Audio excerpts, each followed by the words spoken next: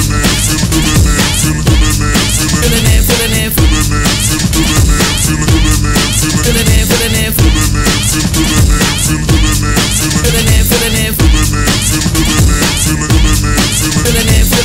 meanie, meanie, money, mo. Catch a tiger by the toe. If he holler, let him go, but give me my dough. I can spit to any flow, niggas should already know. Play the beat and let me go, but give me my dough. Keep the fame, the game done changed, but the rebels still the same. Rack top, Molotov, lick a flame. Stand back, toss it, bang. Widespread blaze, we don't need good aim. The gangs in the streets when the hunger pain came. The industry's on fire, we watch it burning. Climb the clock tower, higher learning. I don't need the L, higher earning. I don't need the saving, save the sermon. The monster's loose, I can't be contained. You could try to hold the reins, I'll take your shoulders from your front.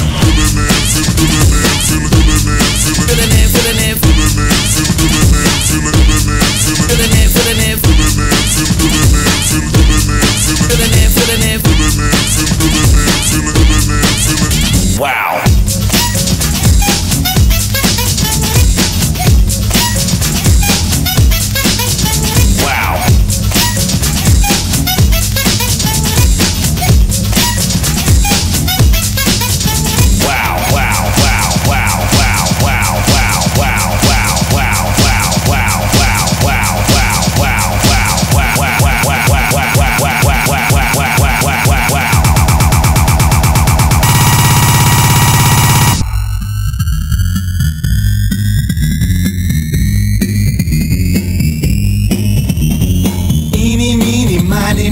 Catch a tiger by the toe. If he holler, let him go. Make sure that he bring my dough. I can flow like H2O. By now y'all should probably know. Play the beat and watch me go, but let y'all know I'm bout my dough. Fillin in, fillin in, fillin in, fillin in, fillin in, fillin in, fillin in, fillin in.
give you what you want, she can give you what you need, she can give you everything, but she can't give it like me. She can give you what you want, she can give you what you need, she can give you everything, but she can't do it like me.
Yeah, and that's been your lot for this week of the Platform 6 radio show. Thank you so much for joining me. I've had a lot of fun putting this show together tonight.